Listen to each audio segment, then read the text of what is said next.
Первый синий угол, ему 20 лет, его рост 170 сантиметров, вес 61 700. Тренер Бахтиер Саид Икрамов, он кандидат мастера спорта по ММА и по кикбоксингу, мастер спорта по вольной борьбе и двухкратный чемпион Узбекистана по кику, представляющий Саид Икрамов Тим Наманган, Узбекистан, Джобрухон Солите!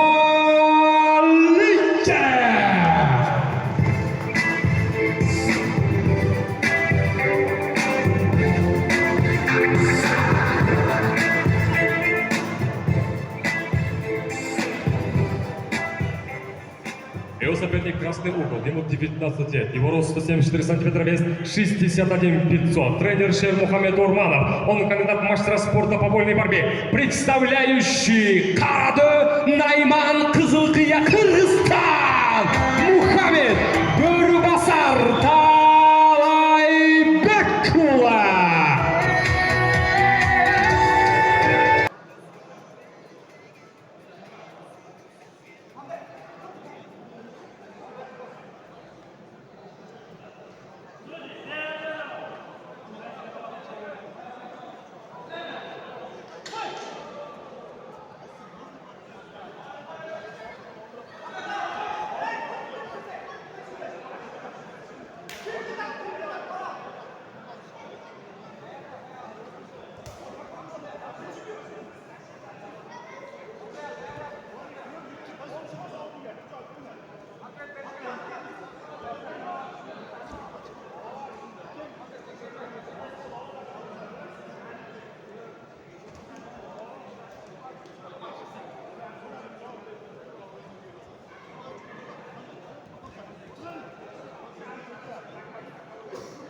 Раунд.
В этом поединке победу удушающим приемом одержал Джобрахон Солиев.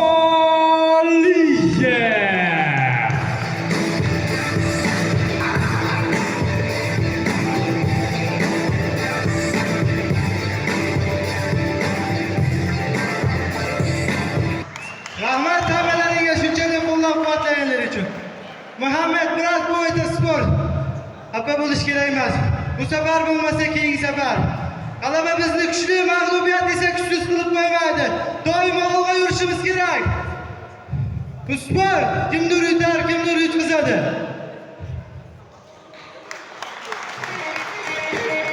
Бро, октагонном кетпей турасың. За такую победу, оказывается, у тебя появились теперь новые оппоненты, новый соперник. Ассаламу алейкум, güzelim. Красавчик, жеңішімен құттықтаймын. Кейінгі бойға давай екеуміз. Интерес. Брат, я любое время готов. Если хочешь здесь, если хочешь сейчас. Без разницы.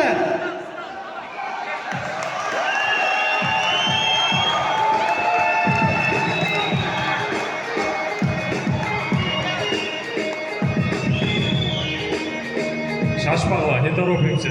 Подожди. Президент Федерации Global решает, вы организуете этот бой.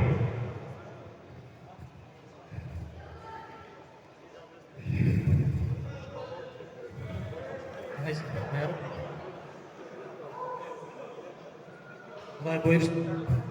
Global Cup, выступать сможешь. Все, президент дал добро. Global Tour, новый поединок.